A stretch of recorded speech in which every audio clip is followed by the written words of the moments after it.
내가 예수 믿고서 4분의 4박자고요. G키. 이건 이제 그 스윙 주법이랍니다. 앞이 3, 내려갈 때 3. 하나, 둘, 셋. 그 다음에 올라올 때 하나. 하나, 둘, 셋, 하나. 공과 짜가 공과 짜.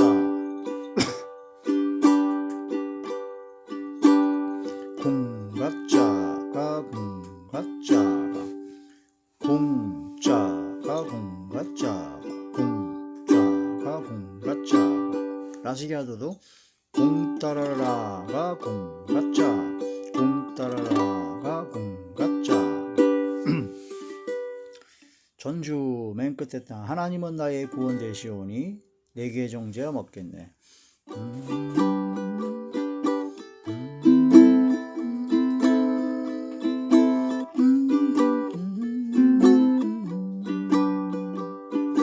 내가 예수 믿고서 죄 사함 받아 나의 모든 것 다 변했네. 지금 내가 가는 길 천국길이요 주의 피로 내 죄가 씻겼네. 나의 모든 것 변하고 그 피로 구속 받았네. 하나님은 나의 구원 되시오니 내게 정죄함 없겠네. 주님 밝은 빛에서 어둠에 지니 나의 모든 것 다 변했네. 지금 내가 주 앞에 온전케 되면 주의 공로를 의지함일세. 나의 모든 것 변하고 그 피로 구속 받았네. 하나님은 나의 구원 되시오니 내게 정죄함 없겠네. 내게 성령이 임하고 그곳의 사랑 나의 맘에 가득 채우며 모든 공포되게서 물리치시니 내 맘 항상 주 안에 있도다. 나의 모든 것 변하고 그 피로 구속 받았네. 하나님은 나의 구원 되시오니 내게 정죄함 없겠네.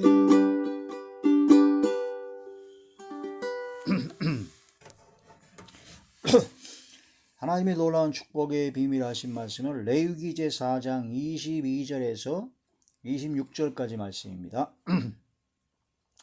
하나님 여호와의 계명 중 하나라도 부지 중에 범하여 허물이 있었는데 그가 범한 죄를 누가 그에게 깨우쳐 주면 그는 흠없는 숫 염소를 예물로 가져다가 그 숫 염소의 머리에 안수하고 여호와 번제물을 잡는 곳에서 잡을지니 이는 속죄제라. 제사장은 그 속죄 제물의 피를 손가락에 찌고 번제단 뿔들에 바르고 그 피는 번제단 밑에 쏟고 그 모든 기름은 화목제 제물의 기름같이 제단 위에서 불사를 찌니 이같이 제사장이 그 범한 죄에 대하여 그를 위하여 속죄한즉 그가 사함을 얻으리라. 아멘. 기도드리겠습니다.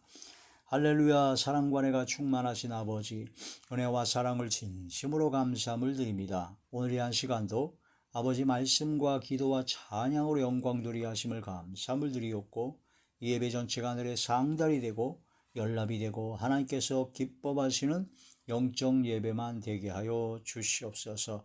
오직 성령의 충만함을 함께 하시며 마음에 항상 감사와 기쁨과 즐거움과 평강과 행복만이 넘쳐나게 하여 주시옵소서. 아버지 대언이 영과 보혜사 진리 영과 통달의 영을 함께 하시고 오직 진리의 생명의 말씀만을 전하게 하여 주시옵소서.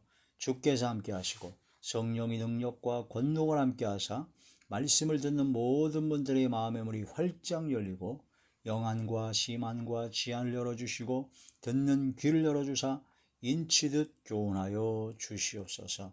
성령의 능력과 권능을 함께 하사 모든 병들을 고쳐주시며 어둠의 모든 세력들이 물러가며 소멸되어지고 약했던 믿음과 신앙이 강해지며 막혔던 모든 문제가 해결되어지게 하사 감사와 기쁨과 즐거움과 평강과 행복만이 넘쳐나게 하여 주시옵소서. 예수님 이름으로 감사하며 간절히 기도 올려옵나이다. 아멘. 제사와 예배라는 주제를 가지고 24번째 시간입니다.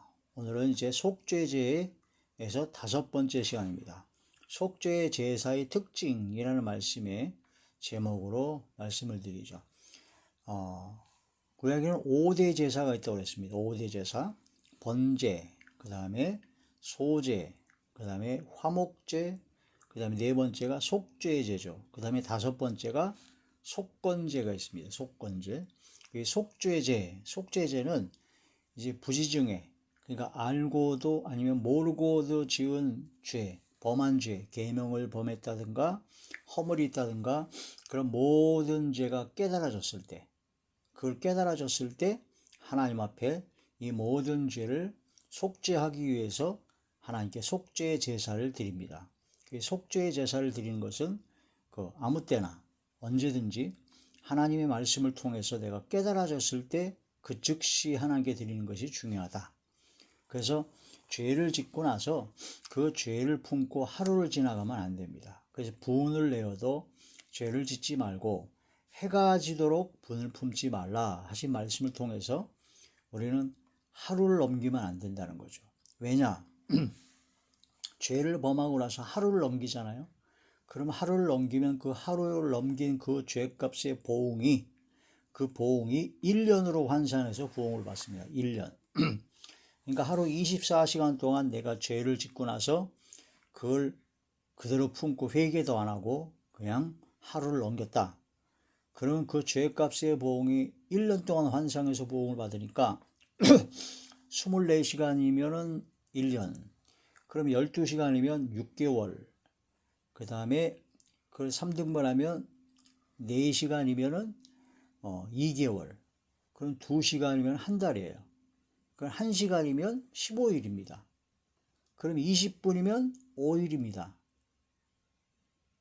그러니까 4분이면 하루예요. 그러니까 하나님의 말씀을 통해서 그 즉시 깨달은 그 즉시 회개하는 게 중요하고, 내가 죄를 범하는데도 그걸 깨닫지 못하고 시간을 질질 끌다가는 그 죄값의 보응만 아주 길어진다. 그러므로 내가 현재 나타난 여러 가지 어려움, 고난, 시련, 환난, 그런 경우는요, 내 죄값의 보응으로 이런 모든 것이 온 경우가 대부분입니다. 대부분이에요. 그런데 이제 극히 일부분, 예수님처럼 아무런 죄가 없어요. 예수님은 아무런 죄가 없는데 우리 온 인류의 죄를 대신해서 십자가를 지셨죠. 근데 아무런 죄가 없는데 또 구약의 한 인물을 통해서 예수님을 예표한 그런 인물이 있었죠. 아무 죄가 없어요. 그런데 사단의 준동으로 그런 시험에 빠진, 아주 엄청난 고난에 빠진 경우가 있는데 욥을 들 수가 있습니다. 욥과 같이 아무런 죄가 없는데도 그런 여러 가지 환난과 시련 속에 빠진 경우가 있습니다. 그건 바로 예수님을 예표하는 것이고, 예수님이 당한 고난과 시련과 환난이 아무 죄가 무죄한 자의 피를 흘린 것이다 라는 걸 예표한다는 그런 말씀이죠. 그래서 구약의 모든 말씀은 요한복음 5장에 예수님께 대하여 증거하는 것이다 라는 말씀을 통해서, 욥의 고난을 통해서 예수님이 당하신 그런 모든 고난을 알아볼 수가 있는 것이죠. 그래서 우리 세상 모든 사람들 중에 혹시 있을지 모르겠어요. 저는 아직 못 봤는데 욥처럼 아무 죄가 없어요. 이 사람은 아무 죄가 없는데 예수님이 당하신 그 고난을 당하는 경우가 있습니다. 아직 그러는 사람은 저는 아직 못 봤습니다. 자, 그 다음에 두 번째, 현재 나타난 고난과 시련과 역경, 그런 모든 것이 죄값의 보응이 아닌 연단, 훈련, 또한 시험, 그런 모든 것을 통해서 복을 받기 위한 연단과 환난과 시련인 경우가 있습니다. 그래서 이스라엘 민족이 원래 하루에 지은 죄를 1년으로 환산해서 40년간 보응을 받았는데 광야에서 신명기 8장에 보게 되면은 이 40년간의 너희를 광야 간조한 그 어려운 그 땅을 지나게 하신 이유는 하나님께서 너희를 시험해서 사람이 떡으로만 사는 것이 아니라 하나님의 입에서 나는 말씀으로만 사는 것이라는 걸 알게 하기 위해서 만나를 주셨고 매출하기 주셨고 오직 주의 말씀에 순종하면 복종하면 모든 것을 다 이루신다는 하나님의 뜻을 따라 행하는 그 훈련 과정으로 그래서 시험해 가지고 결국은 너에게 복을 주시기 위함이다 라고 말씀을 하셨습니다. 원래는 그 죄값의 보응으로 40년간 보응을 받는 건데 하나님께서 그 보응을 받는 과정을 하나님께서는 가나안 땅에서 이제 복을 받고 항상 행복을 누리기 위한 그런 연단, 그릇을 만드는 과정으로 바꿔주셨다. 그래서 우리가 죄를 짓게 되면 죄값의 보응을 받죠. 근데 하나님 앞에 회개하고 돌이키게 되면은 하나님께서 그 모든 죄값의 보응을 받는 것이 아니라 그 죄값의 보응이 바뀌어서 바로 훈련, 연단 과정으로 바뀌어요. 그래가지고 마침내 복을 받기 위한 그릇을 만드는 과정으로 하나님께서 우리를 바꿔주십니다. 그러니까 회개하지 않은 사람은 똑같은 죄를 지는데 죄값의 복을 그냥 내가 왜 복을 받는지도 모르고 그냥 죽어라고 고생하다가 결국은 그냥 멸망하는 것이고, 예수님을 믿고 구원받아 하나님의 말씀을 통해서 죄를 깨달은 사람은 속죄 제사를 드리게 되죠. 그래서 죄를 사함 받습니다. 용서함 받습니다. 그 용서함 받게 되면 그렇다고 해서 죄값의 보응이 없어지느냐? 안 없어져요. 그 죄값의 보응은 받습니다. 그러므로 아예 처음부터 죄를 안 지는 게 좋죠. 죄값의 보응을 받는데 그 죄값의 보응이 하나님께서 회개를 어떻게 했느냐에 따라서 하나님께서 현저하게 줄어들 수도 있고, 또한 그런 죄값의 보응의 그런 어려운 환난과 시련과 고난을 하나님께서는 마침내 복을 받기 위한 훈련 과정으로 바꿔주신다. 연단의 과정으로 바꿔주신다. 그런 말씀이 되는 것이죠. 그러므로 우리가 예수님을 믿고 믿음으로 구원받아 하나님의 말씀을 통해서 나의 모든 죄가 깨달아져서 속죄제사를 그때그때 아주 시시때때로 순간순간 깨달아질 때마다 그 즉시 하나님께 속죄제사 회개를 드려야 됩니다. 그래서 하나님께서 구하시는 제사는 상하고 통회하는 마음이다. 상하고 통회하는 마음으로 회개하는 것을 하나님께서는 제사라고 그랬고, 그게 바로 예배입니다. 예배. 그래서 어디 있든지, 나 혼자 있든 골방이든 어디든지 가서 하나님의 말씀을 통해서 어떤 환경과 여건과 사람을 통해서 모든 것이 딱 깨달아지면 그 즉시 회개하는 것이 아주 최고의 멋진 삶입니다. 근데 하나님의 말씀을 듣고 주변 사람들이 조언이나 권고와 책망을 듣고도 회개를 안 해요. 고집을 부리고 교만을 떨고, 그렇게 되면 하루가 지나고 이틀이 지나고는 그 죄값의 보응이 엄청나게 커집니다. 그래도 또한 회개를 안 하면 결국은 그 죄값의 보응을 계속 가중시켜서 받게 되죠. 그러다 보면 내가 왜 이런 환난과 어려움을 당하는지를 잘 몰라요. 하나님 앞에 즉시 회개하는 것이 중요합니다. 즉시.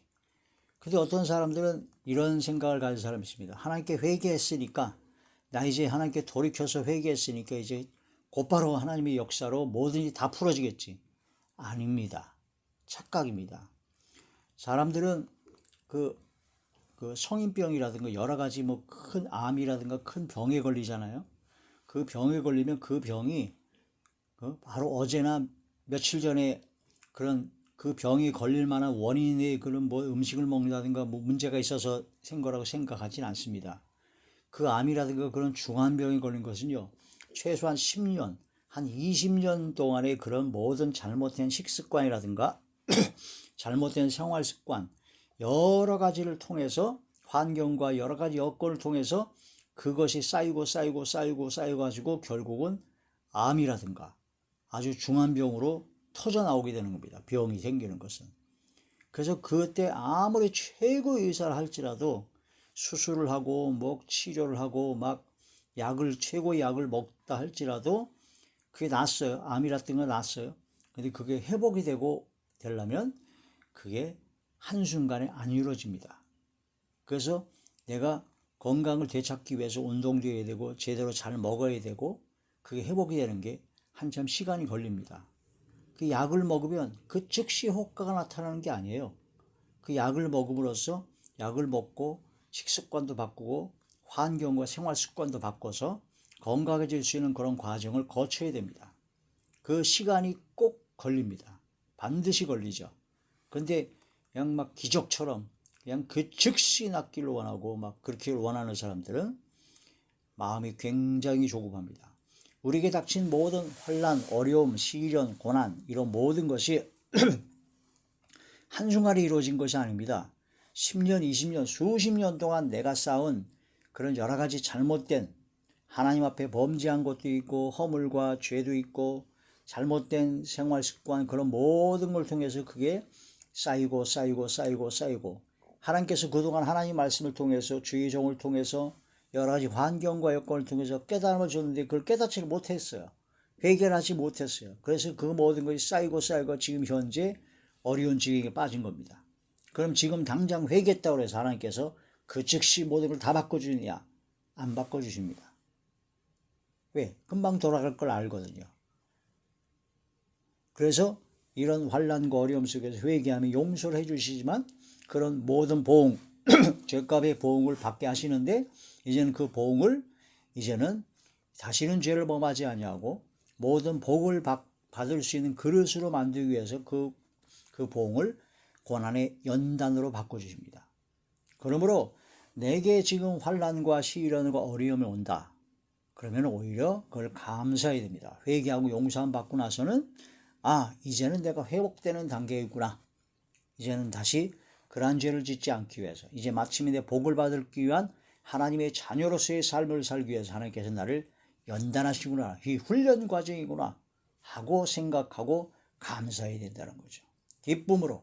그리고 하나님께서는 감당할 시험밖에 안 되시고 또한 피할 길을 항상 내시고 하나님께서는 반드시 가장 좋은 것으로 가장 최고의 것으로 역사하시는 아버지 하나님을 믿고 항상 믿고 의지하고 신뢰하며 아버지를 기대하면서 아버지를 바라보면서 한 걸음 한 걸음 나아가야 된다는 것이죠.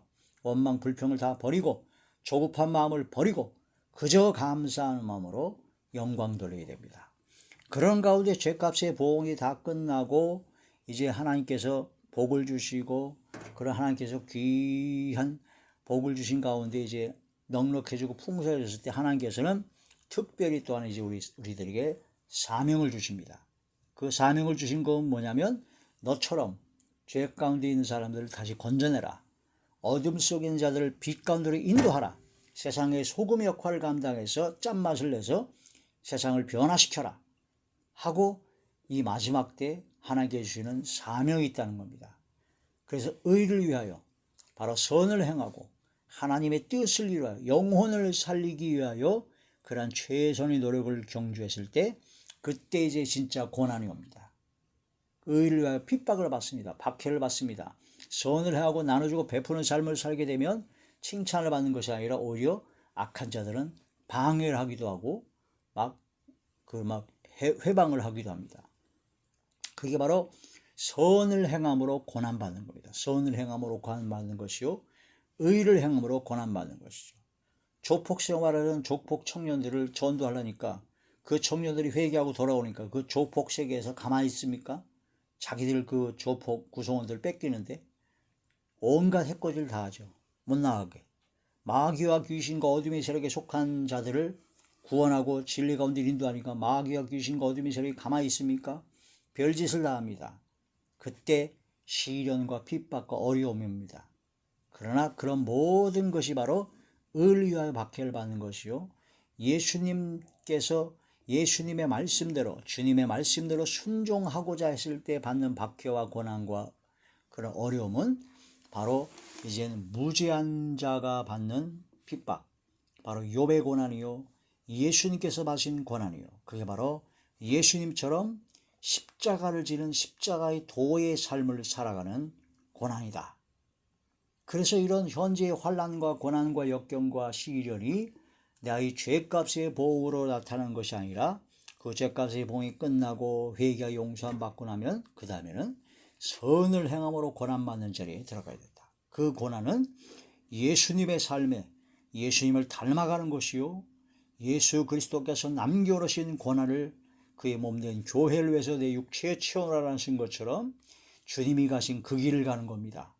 주님이 당하신 그런 박해를 나도 같이 받는 겁니다. 그게 바로 예수의 흔적을 갖는 것이요, 십자가를 지는 삶이요, 그게 바로 사도 바울이 수 없는 고난과 환난과 시련 속에서 복음을 증거하고 순교를 각오해서 선교여행을 겪고 결국은 순교까지 했지 않습니까? 그게 바로 무죄한 자의 피를 흘리는 바로 주님이 가신 그 길을 가는 그 고난입니다. 그 우리에게 닥치는 모든 고난, 환난, 시련, 그런 모든 것은 몇 가지를 구분할 수 있는데, 아무 죄가 없는데 당하는 고난은 욥의 고난, 예수님의 고난과 또한 이제 우리가 환난과 고난과 그런 모든 것이 이제 선을 행함으로 고난받는 것, 주의 말씀대로 순종했을 때 그런 모든 고난받는 것, 영혼을 살리기 위해서 전도하고 그들을 인도했을 때 고난받는 것이죠. 그게 첫 번째가 있고, 두 번째는 내가 받는 모든 환난과 고난은 바로 내 죄값의 보응이다. 죄값의 보응으로 빨리 깨달아 속죄 제사를 곧바로 드리고 하나님께 용서함 받고, 이 죄값의 보응이 있는데 그 보응이 회개하고 용서함 받은 사람에게는 이제는 그 보응이 바로 보응이 아니라 하나님께 복을 받기 위한 훈련, 연단 과정으로 바꿔주신다. 그러므로 소망이 있는 것이며 희망이 있는 것이고, 그 훈련 연단 과정이 끝나면 하나님께 복을 받게 됩니다. 풍성한 재물도, 재정도 받을 수 있고, 건강도 받을 수 있고, 지혜와 권능과 모든 걸 다 받을 수 있어요. 그럼 그 다음부터는 또 다른 고난, 주님이 가신 그 길을 가야 되는 겁니다. 선을 행함으로 고난받는 바로 무죄한 자의 피를 흘리는 예수님이 가신 그 길을 가는 겁니다. 그런 고난을 우리가 이제 찾아가야 되죠. 처음부터 아무런 죄가 없고 죄값의 보응도 없고 그러는 가운데 욥처럼 예수님처럼 그냥 무죄한 자의 피를 흘리는 그런 고난을 받는 경우는 거의 없습니다. 전 한 번도 보지 못했고, 죄값의 보응으로 용서를 받아 보응을 그 훈련 과정으로 바꿔서 복을 받기 위한 훈련 과정을 거치고 난 다음에 그 다음에 복을 받고 난 다음에 이제는 선을 행함으로 고난받는 그러한 자리에 들어가서 죄가 없는데도 의리하여 예수님 때문에 받는 그런 모든 고난과 환련, 그 예수님을 닮아가는 삶을 살아갈 때 나오는 그런 고난을 받는 경우가 있다. 그래서 하나님의 뜻은요, 예수님 믿고 구원받아 영생하는 그 하나님의 뜻이고, 하나님의 뜻은 너희의 거룩함이요, 하나님의 뜻은 항상 기뻐하고 쉬지 말고 기도하고 범사에 감사하는 것이요, 하나님의 뜻은 마지막에 선을 행함으로 고난받는 것이 하나님의 뜻입니다.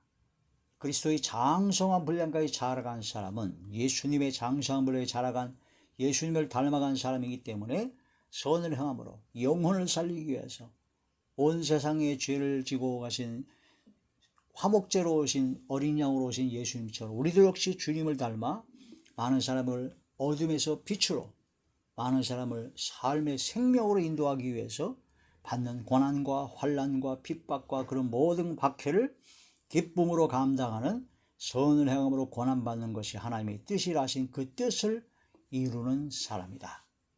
이러한 말씀이 되는 것입니다. 자, 속죄의 제사.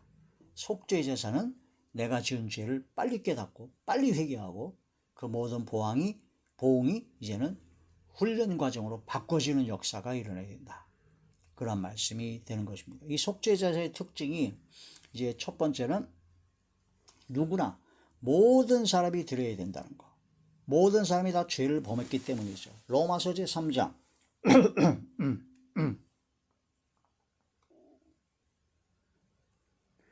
로마서 제3장 23절에서 24절, 모든 사람이 죄를 범하였음에 하나님의 영광이 이르지 못하더니 그리스도 예수 안에 있는 속량으로 말미암아 하나님의 은혜로 값없이 의롭다 하심을 얻은 자 되었느니라. 그러므로 하나님 앞에 속죄의 제사를 드림으로 예수 피를 힘입어 예수님의 은혜 안에서 그리스도 예수 안에 있는 속량, 죄사함의 속량으로 말미암아 하나님의 은혜로 값없이 의롭다 하심을 얻은 자 되었다. 모든 사람이 다 죄를 범했기 때문에 다 드려야 됩니다. 제사장, 그 다음 온 회중, 그 다음에 족장, 그 다음에 평민, 모든 사람들이 다 하나님께 속죄제사를 드려야 된다. 흠 없는 제물을 드려야 됩니다. 흠이 없어야 돼요. 흠이 있는 제물을 드리면 안 됩니다. 흠 없는 제물이신 예수님께서 속죄 제물로 오셨습니다. 자, 히브리서 제9장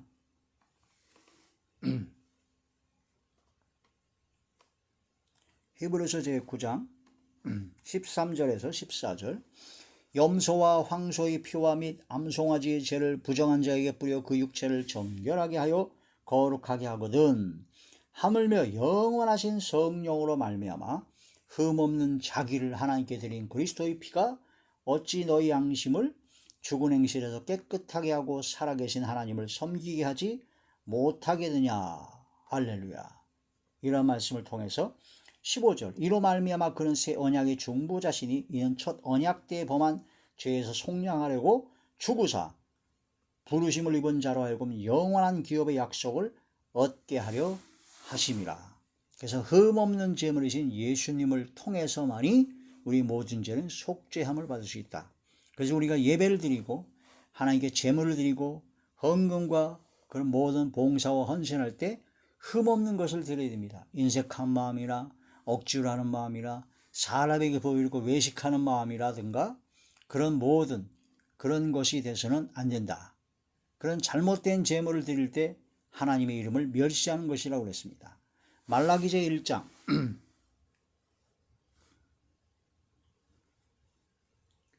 말라기 제1장 6절의 말씀 그래서 10절까지 내 이름을 멸시하는 제사장들아 나 만군의 여호와가 너에게 이르기를 아들은 그 아버지를 종은 그 주인을 존경하나니 내가 아버지일진데 나를 공경함이 어디 있느냐 내가 주인일진데 나를 두려움이 어디 있느냐 하나 너희는 이르기를 우리가 어떻게 주의 이름을 멸시하였나이까 하는도다. 너희가 더러운 떡을 나의 제단에 드리고도 말하기를 우리가 어떻게 주를 더럽게 하였나이까 하던도다. 이는 너희가 여호와의 식탁은 경멸히 여길 것이라 말하기 때문이라. 만군의 여호와가 이르노라 너희가 눈먼 희생제물을 바치는 것이 어찌 악하지 아니하며 저는 것 병든 것을 드리는 것이 어찌 악하지 아니하냐. 이제 그것을 너희 총독에게 들어보라. 그가 너를 기뻐하겠으며 너를 받아주겠느냐. 만군의 여호와가 이르노라 너희는 나 하나님께 은혜를 구하면서 우리를 불쌍히 여기서 하여보라. 너희가 이같이 행하시는 내가 너희 중 하나님들 받겠느냐. 만군의 여호와가 이르노라 너희가 내 제단 위에 헛되이 불사르지 못하게 하기 위하여 너희 중에 성전문을 닫을 자가 있었으면 좋겠도다. 내가 너희를 기뻐하지 아니하며 너희가 손으로 드리는 것을 받지도 아니하리라. 그 제사를 드릴 때 하나님께 드리는 제물은 흠없는 것을 드려야 되는데 그 당시에 말라기 선지자 당시에 제사장들이 흠없는 것, 막 저는 거, 눈먼 거, 잘못된 걸 막 드렸다는 거죠. 그게 하나님의 이름을 멸시하는 것이다라는 거죠. 하나님의 진노를 산 겁니다. 우리가 지금 예배를 드릴 때 영적 예배를 드립니다. 거룩한 산제물로 나 자신을 드려서 하나님께 최선을 다해서 전심전력하여 하나님께 예배를 드려야 됩니다. 근데 예배 드릴 때 딴 생각하고 예배 드릴 때 형식적이고 의식적으로 사람에게 보이려고 하고 외식함으로 드리는 것은 그런 하나님의 이름을 멸시하는 것이다. 그 예배가 굉장히 중요합니다. 그 예배를 중심을 다해 최선을 다해 드려야 되죠. 또 하나님께 헌금을 드립니다. 11조 감사 선교 여러 가지 헌금을 드릴 때 억지로 인색한 마음과 억지로 또 사람 체면 때문에 헌금을 드리고 사람에게 보이려고 사람에게 칭찬을 받으려고 헌금을 드리는 것은 바로 가증한 것이다. 그 마태복음 23장에 보면 화 있을진저 외식하는 서기관들과 바리새인들이여 해가지고 하나님께 박하와 회양과 근처에 채소의 11조 뭐 그런 여러 양념의 11조까지 철저하게 계산해서 드리는 11조를 드렸던 그런 바리새인과 서기관들이 하나님께 화를 받는다고 했어요. 하나님 앞에 의와 인과 신, 믿음으로 바로 어진 마음으로 그다음 믿음으로 또한 하나님의 의, 내가 내 공로로 내 의지로 드리는 게 아니라 하나님의 의요 하나님께서 은혜를 주셔서 하나님께 주신 모든 것 중에 일부를 하나님께 드립니다라고 해야 되는데 자기가 나타나고 자기의 공로, 내가 헌금을 이렇게 많이 하는데 내가 11조를 했는데 내가가 들어가면 바로 하나님 앞에 화를 받을 수 있다. 그러므로 하나님께 드려지는 모든 헌금과 예물, 봉사, 충성 그런 모든 것은 즐거운 마음으로, 기쁜 마음으로, 자원하는 마음으로 하나님께 드려야 되고, 나의 모든 것은 다 하나님께서 다 주신 것인데 그 중에 일부를 감사로, 나의 신앙 고백의 표현으로 하나님께 11조 드리고 감사 드리고 선교도 드린다, 그런 뜻이 된다는 거죠. 그러한 것이 아니라 내 것을 가지고 내가 하나님께 드립니다. 지 것이 어디 있어요? 자기 것이 어디 있습니까? 이 모든 환경, 지구 전체가 다 하나님의 것이고 생명조차 하나님께 다 주셨고 모든 것 다 주셨는데 자기 것은 하나도 없습니다. 내 것은 하나도 없습니다. 하나님께 주신 모든 것 중에서 일부를 하나님께 감사의 표시로 신앙 고백으로 하나님께 드리는 것뿐이에요. 너무 적게 드려서 너무 죄송한 것뿐이죠.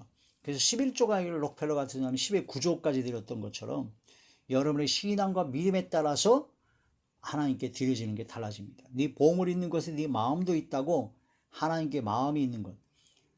입으로는 하나님께 회개하고 용서 받았고 하나님 감사하다고 막 입으로는 떠들고 막 난립니다. 그냥 기도할 때도 그냥 통성기도 하고 별짓을 다 합니다. 그런데 하나님께 드려지는 예배나 하나님께 드려지는 헌금과 예물 그런 것은 아주 인색합니다. 자기 것을 발발 떨죠. 바들바들 떨죠. 그래서 사람에게 체면 때문에 억지로 드리고, 그것이 바로 하나님의 이름을 멸시하는 아주 흠없는 제물이 아닌 흠이 있는 제물을 드리는 것이다 라는 것이죠. 흠없는 제물을 하나님께 드려야 된다. 속죄제사를 드릴 땐, 속죄제사를 드릴 때 그 제물을 죽인 다음에 그 피를 손가락에 찍어서 분향단 그 제단 뿔에 발라야 됩니다. 제단 뿔 4기퉁에 있는 4개의 뿔에 발라야 되고, 번제단 밑에서 피를 쏟아 버려야 되고, 그 피를 또한 휘장에 뿌려야 됩니다. 휘장 밑에서. 이런 모든 것은, 휘장은 바로 예수님의 육체죠. 예수님께서 십자가 못 박혀 돌아가실 때 휘장이 위에서부터 아래로 다 찢어졌습니다. 성소와 지성소 사이에 그런 모든 막힌 담, 휘장이 찢어졌죠. 그래서 지성소에 하나님의 임재가 있는 은혜의 보좌 앞에 우리가 나아갈 수가 있습니다. 바로 예수님께서 열어오신 새로운 살길, 바로 휘장 가운데 열어오신 새로운 살길이죠. 그 휘장은 그의 육체이기 때문에 예수님께서 희생하셔서 우리가 하나님께로 나아갈 수 있는 길을 여신 것이다.